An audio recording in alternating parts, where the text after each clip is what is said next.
Last video में हमने methods of expressing concentration of solution start किया था।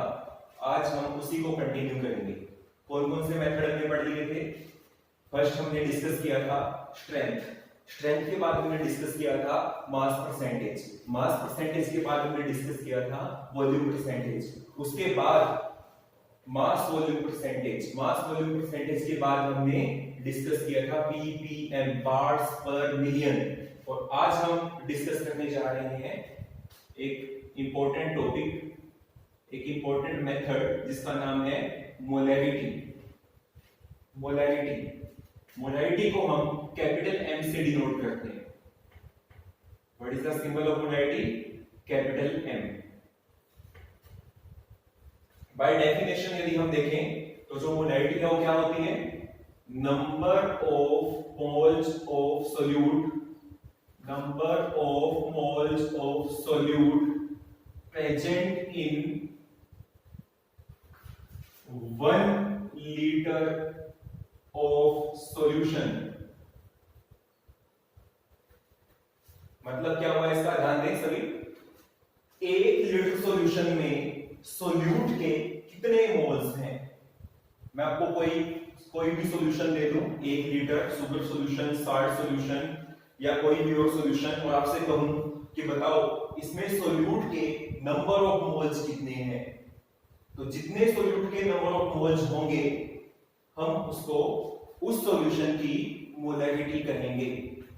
तो मोलैरिटी कैलकुलेट करने का एक इजी सा फॉर्मूला है। बिल्कुल मोलैरिटी क्या होती है? बाय डेफिनेशन ही बनाएंगे हम इसको। Number of moles of solute divide by volume of solution in litre. Number of moles of solute divide by volume of solution in litre means हमें सबसे पहले सोल्यूट के नंबर ऑफ मोल्स कैलकुलेट करने पड़ेंगे। उसके बाद हमें उसको सॉल्यूशन के वॉल्यूम से डिवाइड करना होगा, तो हमें उस सॉल्यूशन की मोलैरिटी ऑब्टेन हो जाएगी। सभी को पता है नंबर ऑफ मोल्स कैसे कैलकुलेट करते हैं? लोअर क्लासेस में पढ़ चुके हैं। नंबर ऑफ मोल्स कैसे कैलकुलेट करते हैं? Given mass by molecular mass या molar mass. Given mass by molar mass हम क्या कैलकुलेट कर सकते हैं? Number of moles. लेकिन इस फॉर्मूले को हम और भी सिंपलीफाई कर सकते हैं। देखो क्या बन जाएगा सिंपलीफाई करने के बाद? ये बन जाएगा मोलैरिटी किसके इक्वल हो जाएगी? WB by MB। नोट कर लीजिएगा सभी, WB by MB multiply 1000 divide by volume of solution in millilitre. ध्यान रखना आप यहां पे जो वॉल्यूम आएगा वो किस में लेंगे? हम मिलीलीटर में लेंगे। WB जो सिंबल है यहां पे, किसका सिंबल है? W सिंबल होता है मास का, और B हम यहां पे ले रहे हैं सोल्यूट के लिए। A हम लेंगे सॉल्वेंट के लिए, जो A सिंबल है वो सॉल्वेंट के लिए लेंगे, और जो B है B हम लेंगे सोल्यूट के लिए। W का मतलब मास, B का मतलब सोल्यूट, तो WB यहां पे क्या हुआ? मास ऑफ सोल्यूट। हाँ जी। MB, M हम ले रहे हैं मोलर मास के लिए, और B किसके लिए? सोल्यूट के लिए। तो MB का मतलब क्या हुआ? Molar mass of solute. और V, जो V सिंबल है आपको पता है सबको, V मतलब क्या होगा यहाँ पे? वॉल्यूम। V हम किसके लिए ले रहे हैं यहाँ पे? वॉल्यूम के लिए ले रहे हैं। तो इस फॉर्मूले की हेल्प से आप बहुत आसानी से किसी भी सॉल्यूशन की मोलैरिटी कैलकुलेट कर सकते हैं। आइए एक एग्जांपल की हेल्प से समझते हैं। एग्जांपल क्वेश्चन लेते हैं। 2.5 ग्राम ऑफ एसिटिक एसिड। क्या होता है एसिटिक एसिड? सबको पता है, CH3COOH। Acetic acid is present in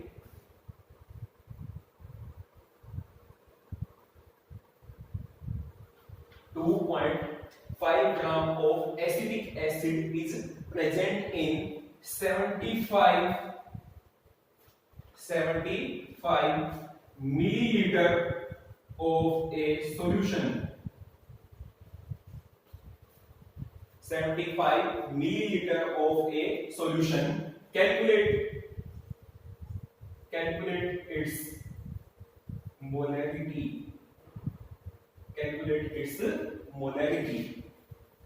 देखिए, सबसे पहले आपको पता होना चाहिए कि क्या क्या गिवन है। तो एसिटिक एसिड कितना है 2.5 ग्राम, मतलब एसिटिक एसिड यहाँ पे सोल्यूट, एसिटिक एसिड यहाँ पे क्या है सोल्यूट। तो देखो हमें क्या क्या चाहिए, WB मतलब मास ऑफ सोल्यूट गिवन है 2.5 ग्राम, तो WB कितना हुआ 2.5 ग्राम। हाँ जी, उसके बाद MB क्या होता है molar mass of solute given है यहाँ पे MB, हम कैलकुलेट कर सकते हैं। एसिटिक एसिड है, एसिटिक एसिड के लिए कैलकुलेट किया जा सकता है कार्बन, आपको पता है कार्बन का एटॉमिक मास 12, हाइड्रोजन 1, 3 का होगा 3, अगेन कार्बन 12, ऑक्सीजन 16 प्लस 16 32 और हाइड्रोजन 1, सबको ऐड करोगे तो ये हो जाएगा 60, सबको हमने ऐड किया 60, तो MB क्या हुआ मोलर मास ऑफ सोल्यूट 60 ग्राम। उसके बाद V volume of solution in millilitre, क्या गिवन है यहाँ पे, यस गिवन है 75 मिलीलीटर, वॉल्यूम यहाँ पे गिवन है 75 मिलीलीटर। सभी तीनों वैल्यू गिवन है, इन तीनों वैल्यूज को फॉर्मूले में पुट करो और आपको सॉल्यूशन की मोलैरिटी मिल जाएगी। आइए चेक करते हैं क्या होगी मोलैरिटी। फॉर्मूले में वैल्यू पुट करने के बाद मोलैरिटी WB कितना गिवन है 2.5 ग्राम डिवाइड बाय MB हमने कितना कैलकुलेट किया 60 ग्राम मल्टीप्लाई 1000 और divide by volume of solution in millilitre, solution का वॉल्यूम कितना गिवन है 75 मिलीलीटर। तो हमें इसको सॉल्व करना होगा और सॉल्व करने के बाद आपका जो आंसर आ जाएगा 0.556 यूनिट क्या होगी बाय डेफिनेशन देखा जाए क्या होता है number of moles of solute present in 1 litre of solution. तो क्या यूनिट बन जाएगी, यूनिट बन जाएगी मोल पर लीटर, क्या यूनिट बन जाएगी मोल पर लीटर, ऐसे भी लिख सकते हैं 0.556 मोल पर लीटर, या सीधा लिख सकते हैं 0.556 कैपिटल M मोलर। तो ये हमने डिस्कस किया मोलैरिटी। अगेन रिवाइज कर देते हैं, मोलैरिटी क्या होती है number of moles of solute present in 1 litre of solution. 1 litre solution में सोल्यूट के कितने नंबर ऑफ मोल्स हैं, जितने नंबर ऑफ मोल्स होंगे हम उसको उस सॉल्यूशन की मोलैरिटी कहेंगे। मोलैरिटी का फॉर्मूला क्या बनेगा number of moles of solute divide by volume of solution in litre. इस फॉर्मूले को सिंपलीफाई करेंगे तो हमें ये फॉर्मूला मिलेगा और इस फॉर्मूले में W मास के लिए यूज किया गया है, B सोल्यूट, WB का मतलब क्या हुआ यहाँ पे मास ऑफ सोल्यूट, M यूज किया गया है मोलर मास के लिए, B यूज किया गया है सोल्यूट के लिए, तो MB क्या बन जाएगा molar mass of solute. B यहाँ पे यूज किया गया है वॉल्यूम के लिए यूज हो जाएगा। नाउ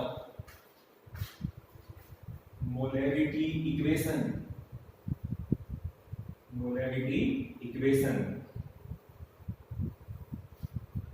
और मोलैरिटी इक्वेशन होती है M1V1 is equal to M2V2, M1V1 is equal to M2V2। इस इक्वेशन से हम यदि किसी एक सॉल्यूशन की मोलैरिटी गिवन हो और उसका वॉल्यूम गिवन हो, वॉल्यूम में यदि कोई चेंज आए तो मोलैरिटी में क्या चेंज आएगा हम आसानी से कैलकुलेट कर सकते हैं। मतलब ये इक्वेशन वॉल्यूम चेंज करने से मोलैरिटी में क्या चेंज आता है ये हमें बताती है। एक एग्जांपल की हेल्प से समझते हैं। कोई एग्जांपल है 5 molar 5 molar HCl solution has volume 100 milliliter. 5 molar HCl solution has volume 100 milliliter.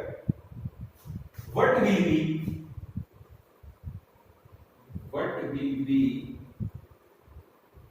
new molarity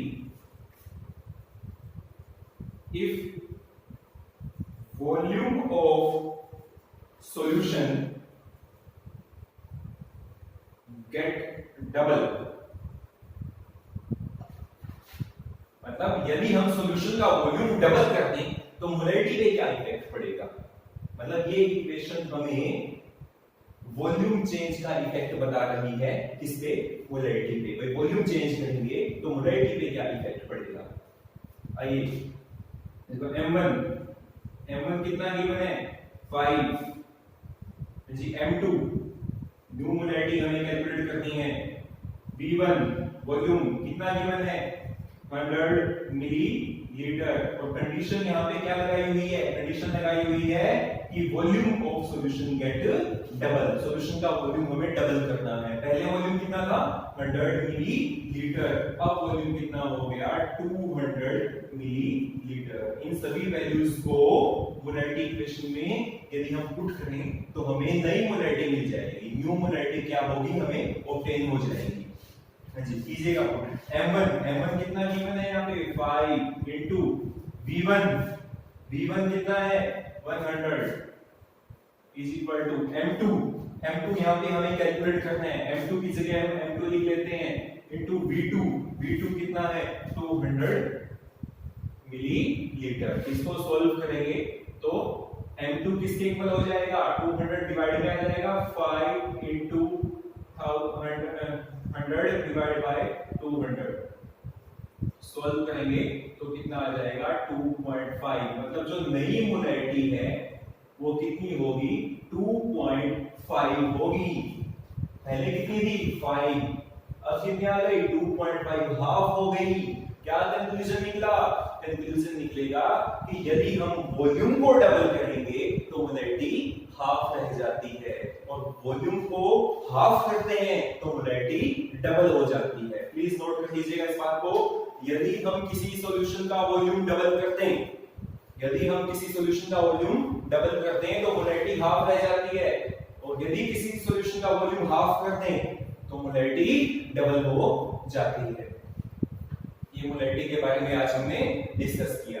इसके अलावा कभी-कभी एग्जाम्स में हम देखते हैं कि गिवन होता है कि यू हैव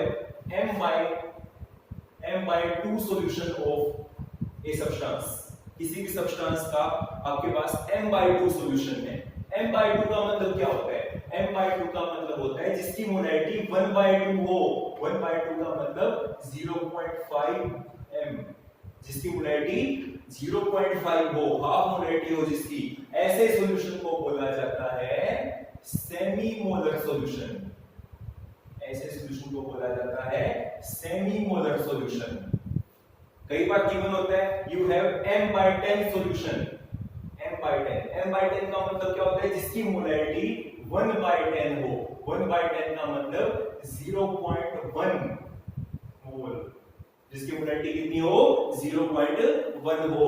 और ऐसे सॉल्यूशन को बोला जाता है डेसीमोलर सॉल्यूशन। ऐसे सॉल्यूशन को क्या बोला जाता है? डेसीमोलर सॉल्यूशन। कई बार गिवन होता है you have m/100 solution. m/100 का मतलब जिसकी मोलैरिटी 1/100 हो। 1/100 का मतलब 0.01। ऐसे सॉल्यूशन को बोला जाता है सेंटीमोलर सॉल्यूशन। तो नोट कर लीजिएगा ये बात कि यदि m/2 है तो मोलैरिटी 1/2 होगी, m/10 है तो मोलैरिटी 1/10 होगी, m/100 है तो मोलैरिटी 1/100 होगी। नाउ नेक्स्ट,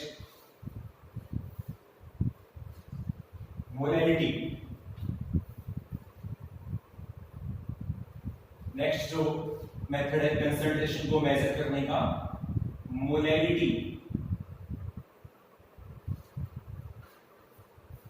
अभी हमने डिटेल से डिस्कस किया molality.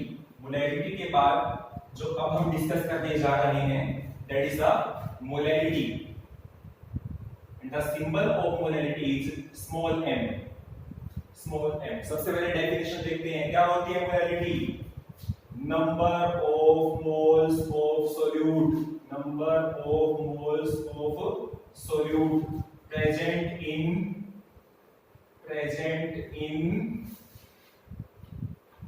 1 kilogram of solvent. 1 kilogram of solvent. देखिएगा डिफरेंस, इससे पहले हमने जो टर्म की थी मोलैलिटी, और अब हम क्या पढ़ रहे हैं? मोलैलिटी। डिफरेंस देखो डेफिनेशन में क्या क्या डिफरेंस है।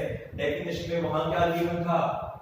1 लीटर ऑफ सॉल्यूशन, मतलब वहां पे सॉल्यूशन का वॉल्यूम गिवन था, और यहाँ पे क्या गिवन है? 1 किलोग्राम ऑफ सॉल्वेंट। यहाँ पे सॉल्वेंट का मास दिया हुआ है। फॉर्मूला यदि हम बनाएंगे तो क्या फॉर्मूला बन जाएगा? Number of moles of solute divide by mass of solvent, mass of solvent in kilogram. मतलब यदि मैं सोल्यूट के नंबर ऑफ मोल्स कैलकुलेट करके उसको सॉल्वेंट के मास से डिवाइड कर दूं तो मुझे उस सॉल्यूशन की मोलैलिटी मिल जाएगी। इस फॉर्मूले को भी हम सिंपलीफाई कर देते हैं जैसे हमने पहले किया था। तो क्या बन जाएगी मोलैलिटी? मोलैलिटी बन जाएगी WB by MB multiply 1000 divide by mass of solvent in gram. Solvent का जो मास है हम किस में लेंगे? ग्राम में लेंगे। वही देखो W किसका सिंबल होता है? मास का। B किसके लिए यूज करते हैं? सोल्यूट के लिए, जैसे कि मैंने पहले भी बताया था। तो WB यहाँ पे क्या हुआ? मास ऑफ सोल्यूट। M किसके लिए यूज करते हैं? मोलर मास के लिए। B किसके लिए यूज करते हैं? सोल्यूट के लिए। तो क्या हो जाएगा?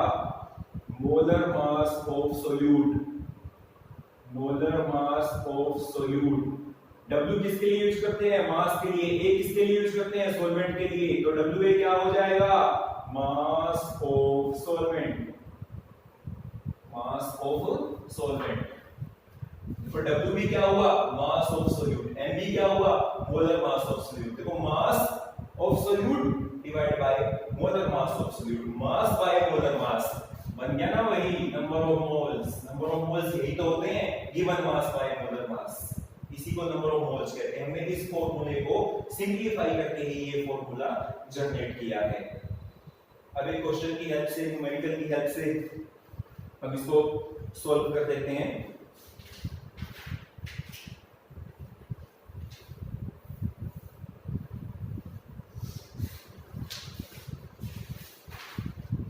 कोई भी न्यूमेरिकल ले लेते हैं, जैसे सपोज करो 20 gram of NaOH, 20 gram of NaOH sodium hydroxide caustic soda is present in 250 gram of a solvent, 250 gram of a solvent. Solvent कोई भी हो सकता है, वाटर भी हो सकता है, 250 ग्राम ऑफ वाटर भी लिख सकते हैं। कैलकुलेट मोलैलिटी, हमें सॉल्यूशन की मोलैलिटी कैलकुलेट करनी है। देखो मोलैलिटी कैलकुलेट करने के लिए हमें क्या क्या चाहिए? सबसे पहले चाहिए हमें WB, मास ऑफ सोल्यूट। क्या गिवन है? यस गिवन है 20 ग्राम। NaOH यहाँ पे सोल्यूट है, तो WB कितना गिवन है? 20 ग्राम। हाँ जी, उसके बाद क्या चाहिए? MB। What is MB? Molar mass of solute. Calculate कर लेंगे NaOH से MB। आपको पता है सोडियम का एटॉमिक मास होता है 23, ऑक्सीजन का एटॉमिक मास होता है 16, हाइड्रोजन का होता है 1, सबको ऐड करेंगे तो ये हो जाएगा 14। हाँ जी, उसके बाद हमें चाहिए WA। What is WA? WA is the mass of solvent, solvent का मास। और सॉल्वेंट का मास हमें किस में लेना है? ग्राम में। क्या गिवन है? यस, वाटर यहाँ पे सॉल्वेंट है और सॉल्वेंट का जो मास है वो गिवन है 250 ग्राम। इन सभी वैल्यूज को यदि हम इस फॉर्मूले में पुट करें तो हमें सॉल्यूशन की मोलैलिटी मिल जाएगी। आइए देखते हैं क्या मोलैलिटी आती है यहां से। तो मोलैलिटी क्या हो जाएगी, WB/MB। WB कितना गिवन है 20, MB कितना गिवन है, हमने कैलकुलेट कितना किया 40, मल्टीप्लाई क्या है 1000 और डिवाइड बाय क्या है WA, mass of solvent in gram, कितना गिवन है 250 ग्राम। सोल्व कर देते हैं इसको। तो जो आंसर है वो कितना आ जाता है 2, जो आंसर है वो क्या आ जाता है 2। Now what is the unit of molality, molality की यूनिट क्या होगी, डेफिनेशन से ही पता लग गया, यूनिट क्या होगी मोल्स पर किलोग्राम। यूनिट क्या होगी मोल्स पर किलोग्राम, या लिख सकते हैं 2 मोल पर किलोग्राम, या शॉर्टकट में लिख सकते हैं 2 एंड स्मॉल m मोलर। तो ये हमने मोलैलिटी के बारे में डिस्कस किया। अब क्वेश्चन राइज होता है यहां पे कि मोलैलिटी और मोलैलिटी इन दोनों में से कंसंट्रेशन को एक्सप्रेस करने का बेटर मेथड कौन सा है। देखो हमने दो मेथड आज डिस्कस किए कंसंट्रेशन को मेजर करने के। सबसे पहले हमने डिस्कस किया मोलैलिटी, जिसका सिंबल हमने कैपिटल M लिया। उसके बाद हमने डिस्कस किया मोलैलिटी, जिसका हमने सिंबल स्मॉल m लिया। अब क्वेश्चन क्या राइज होता है कि इन दोनों में से कंसंट्रेशन को मेजर करने का कौन सा मेथड ज्यादा बेटर होगा। तो हम आपको बता दें molality is the better method, molality is the better method of expressing concentration of solution. किसी भी सॉल्यूशन की कंसंट्रेशन को एक्सप्रेस करने के लिए मोलैलिटी ज्यादा बेटर है as compare to molality. Now question rise why, ऐसा क्यों है। तो आपको पता होना चाहिए कि जो मोलैलिटी है इसमें हम सॉल्वेंट का मास लेते हैं, सॉल्वेंट का मास लेते हैं, और जो मास होता है वो टेम्परेचर के इंडिपेंडेंट होता है, टेम्परेचर के इंडिपेंडेंट होता है। इसलिए बैटरी यूनिट कौन सी है मोलैलिटी, क्योंकि ये टेम्परेचर के साथ चेंज नहीं होती। Molality is the better method of expressing concentration of solution because in molality mass of solvent is taken which does not change with the temperature। solvent का मास लिया जाता है जो टेम्परेचर के साथ चेंज नहीं होता, जबकि जो मोलैलिटी होती है इसमें सॉल्यूशन का वॉल्यूम लिया जाता है, सॉल्यूशन का वॉल्यूम लिया जाता है जो टेम्परेचर के साथ चेंज हो सकता है। इसलिए बेटर यूनिट कौन सी हुई मोलैलिटी ज्यादा बेटर हुई। एक और आपको याद हो तो हमने फर्स्ट वीडियो में या सेकंड वीडियो में एक और मेथड मैंने बताया था कंसंट्रेशन को मेजर करने का जो टेम्परेचर इंडिपेंडेंट था। याद हो तो यदि आपको कौन सा मेथड था वो mass percentage.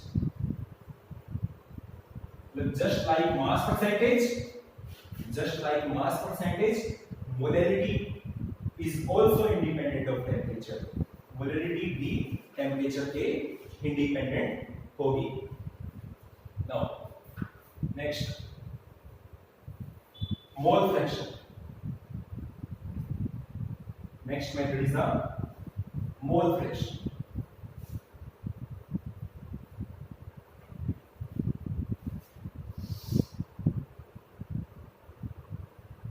Mole fraction. The symbol of mole fraction is x. Mole fraction को डिस्कस करेंगे। ये भी कंसंट्रेशन को मेजर करने का एक मेथड है। मोल फ्रैक्शन क्या सिंबल लेंगे हम x। देखो डेफिनेशन से क्या होता है mole fraction, it is the ratio of